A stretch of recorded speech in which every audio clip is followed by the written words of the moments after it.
জানো তো বন্ধুরা, আমরা কিন্তু প্রত্যেকেই একটা সাজানো গোছানো সংসার চাই।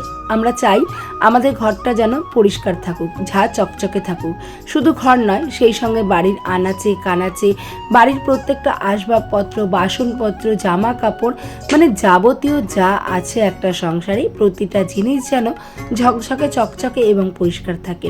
তবে এই ঝকঝকে চকচকে পরিষ্কার রাখার জন্য আমাদের কিছু ভালো অভ্যাস কিন্তু জীবনে অনেক জরুরি। আর কিছু ভালো অভ্যাসের মাধ্যমে কিন্তু আমরা সবসময় ঘর বাড়ি নিজের সংসারকে গুছিয়ে পরিষ্কার রাখতে পারি। শুভ দুপুর সকলকে। সকলে কেমন আছো? আশা করছি অনেক ভালো, অনেক সুস্থ। আমরাও বেশ ভালোই আছি তোমাদের আশীর্বাদ এবং ভালোবাসায়। তো এখন শুভ দুপুর বলার একটাই কারণ এখন হচ্ছে দুপুরবেলা, আর আমি এখন থেকে ব্লগটা শুরু করলাম।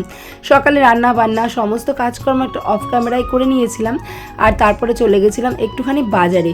মেয়ের জন্য এর আগের দিন একটা প্যান্ট এনেছিলাম, প্যান্টটা ছোট হয়েছিল, তো সেইটাকে একটু পাল্টাতে বাজারে চলে গেছিলাম। আর বাজারে যাবো দেখেই কিন্তু আজকে ভিডিওটা অন করা হয়নি, কারণ আজকে বৃহস্পতিবারে বাজারের দোকানগুলো কিন্তু খুব তাড়াতাড়ি বন্ধ হয়ে যায়। তো এই কারণে আজকে হলো কোনো ভিডিও অন করিনি। এদিকে ভিডিও অন করতে গেলে সংসারের সমস্ত কাজকর্ম গুছিয়ে করতে করতে কিন্তু অনেকটা বেলা বয়ে যেত, আর সেক্ষেত্রে কিন্তু দোকানটাও বন্ধ হয়ে যেত।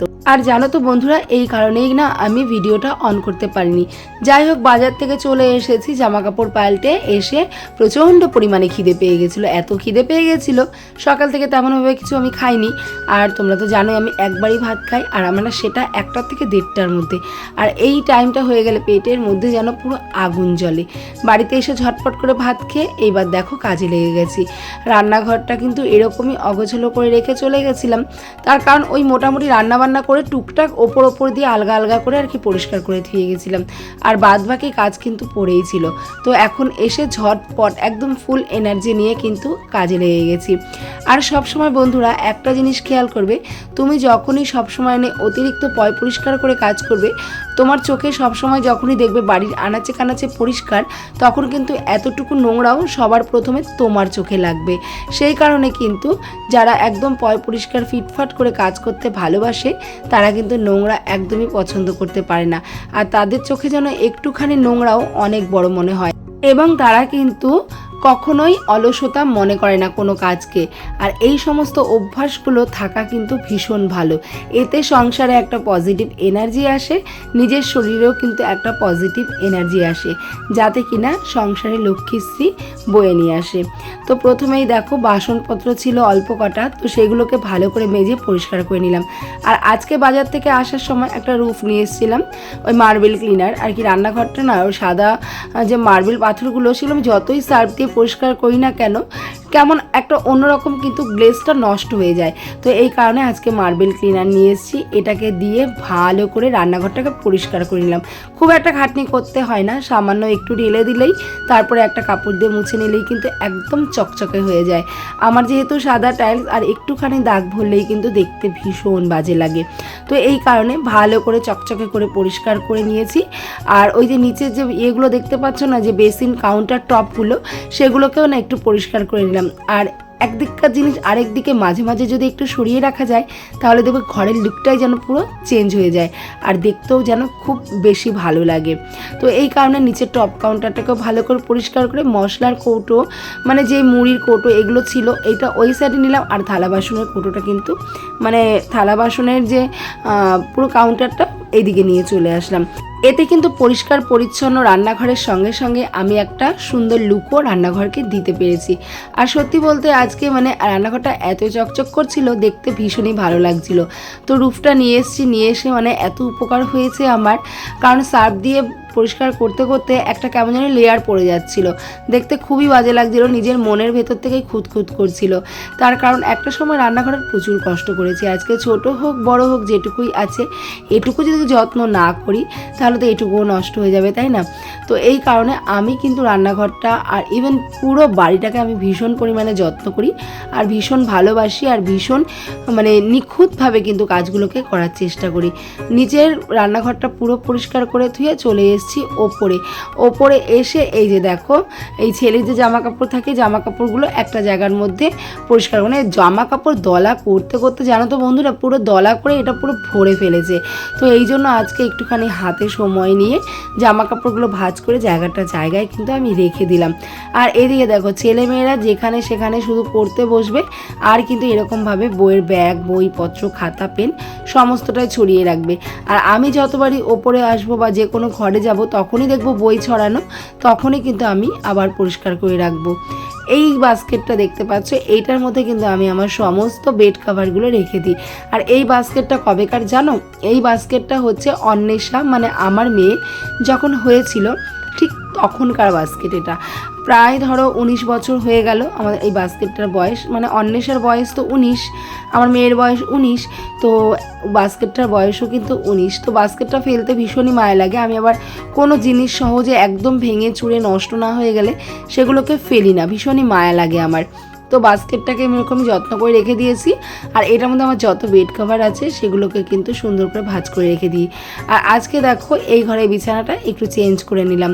তার কারণ যদিও বিছানার চাদর খুব একটা নোংরা হয় না এ ঘরে, শুধুমাত্র রাত্রে ছেলে একাই আর কি ঘুমায় বিছানায়, এই কারণে বিছানার চাদরটা কিন্তু নোংরা হয় না। এবার তবুও যেহেতু সাদা চাদর অনেক দিন ধরে পাতা আছে, দেখতেও ভালো লাগছে না, এই কারণে ওই বেড কভারটা চেঞ্জ করে এই যে নতুন আরেকটা বেড কভার কিন্তু আমি পেতে দিলাম। এবারে চলে আসলাম আমি ব্যালকানিতে। এই যে ছেলে চান টান করে মাঝে মাঝে গেঞ্জি, হাফ প্যান্ট কিন্তু এই ব্যালকানিতেই ঝুলিয়ে ঝুলিয়ে রেখে দেয়। কারণ এইখানটায় না খুব সুন্দর একটা রোদ আসে, মানে খুব সুন্দর বললেও বলা ভুল হবে, মানে কড়া একটা রোদ আসে, জামা কাপড়গুলো কিন্তু অনায়াসেই শুকিয়ে যায়। তো ওরা এইভাবে মেলে দেয়, আমার তো দেখতে খুব একটা ভালো লাগে না, এই কারণে কিন্তু আমি যখনই ওপরে আসি আর এসে দেখি মোটামুটি শুকিয়েও গেছে, আমি ওখান থেকে কিন্তু এগুলোকে সরিয়ে নিই। আর তারপরে এই যে সোফাটাকে ভালো করে পরিষ্কার করে নিলাম।